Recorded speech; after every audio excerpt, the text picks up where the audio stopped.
1:08:41, and just looking at it and speculating, Mike, on that run, is there any more time up his sleeve there, do you think? Well, I think if he had the fastest split time to the top, so he's losing a bit downhill, Tony. Wasn't easy to see where, but he may find another second. It's another BDA escort. This is Les Harris from Greymouth. And yesterday, Les Harris was 16th fastest with 1:12:45. And I think he had a fairly slow split time to the top as well. 45:07 it was. If Les Harris wants to stay into the fastest 16, he's going to have to come down another second, I think. Yeah, and he's going to have to take it off uphill as well. 45:07 was really quite a slow time to the top yesterday. And he still ended up with 1:12:45. A bit wide on that corner. This is costing him time.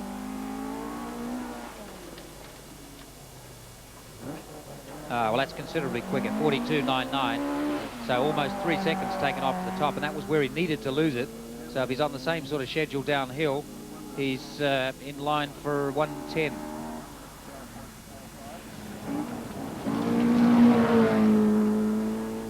Obviously, he's got the uphill piece sorted. There's Harris from Greymouth in the BDA escort. Thought about 1:10 and 1:10:04. Well, he'll be happy with that time. That's a big improvement. Yeah, from 1:12:45. As we thought, it's almost directly in relation to his split time at the top of the hill.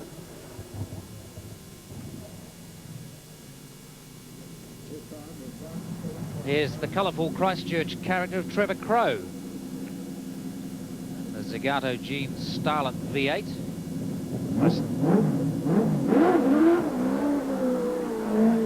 Again, we'll let him get off the start line before we try and explain about the car. It's a Toyota Starlet, as you can see. It's had the wheelbase lengthened. The front wheels moved forward a little, the back wheels moved back a little. So the wheelbase ends up about the same as an Escort, a Mark II Escort.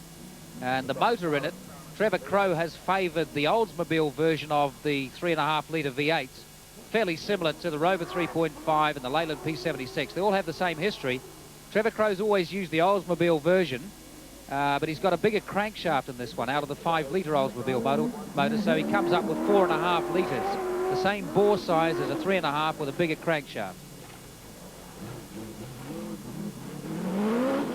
42.23 is very respectable to the top for Trevor Crowe, and remember yesterday he was 7th fastest.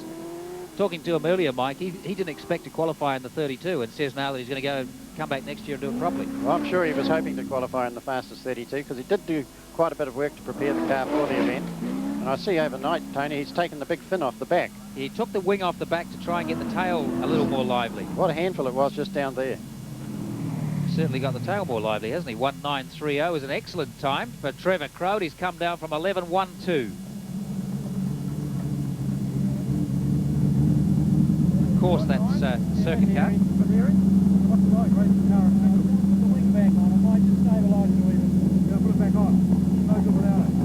So there we are. He's going to put it.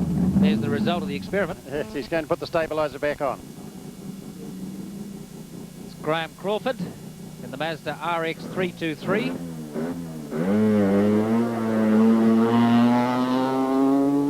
As you can hear, it's a rotary. So Mazda 323 with the 12A rotary engine stuck in it. Graham Crawford qualified 5th fastest yesterday with 1:10.77, which was an excellent time for that car. It's a pity that they didn't make this car as a production car, Tony, because it would be an obvious car for New Zealand rally drivers to sort of get started with. Would have been a perfect setup, wouldn't it? The little 323, which was a rear drive. The new 323 is, of course, a front drive, but this model was a rear drive one anyway. And a little like the Starlet. Starlet's one of the few production cars now with rear-wheel drive still of that size. And, of course, it's making a very good rally car with different engines. 42.11 to the top. He's taken a second off. Graham Crawford from Gore. But yeah, you're right, Michael. There's the possibilities are endless what you can do with this car and a rotary motor. Sure. Graham Crawford's already demonstrated how competitive you can make them.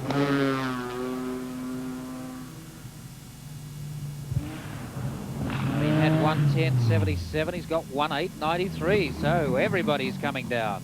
1:08.93 for Graham Crawford of Gore. It almost looks as if you're going to have to be into the 111, Stoney, to get through into this fastest 16.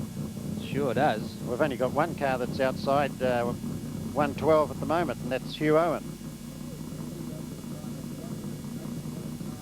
And do you still think we might have difficulty beating the 1647 lap record here?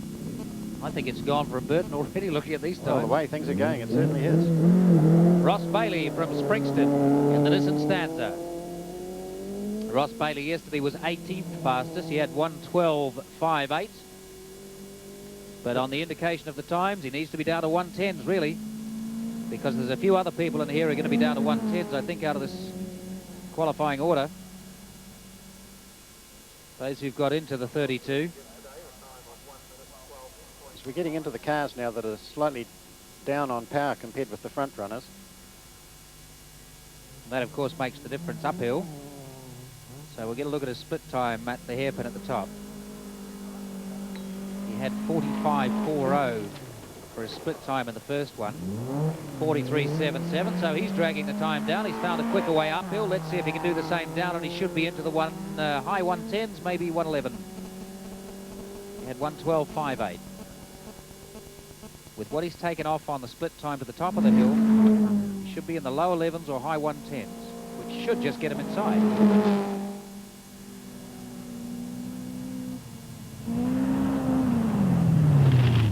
1:10.46. It's becoming fairly predictable what sort of times we're getting with the split time, where they're improving that. So 1:10.46, and if we'd looked at times on paper yesterday, we would have said that would get him in.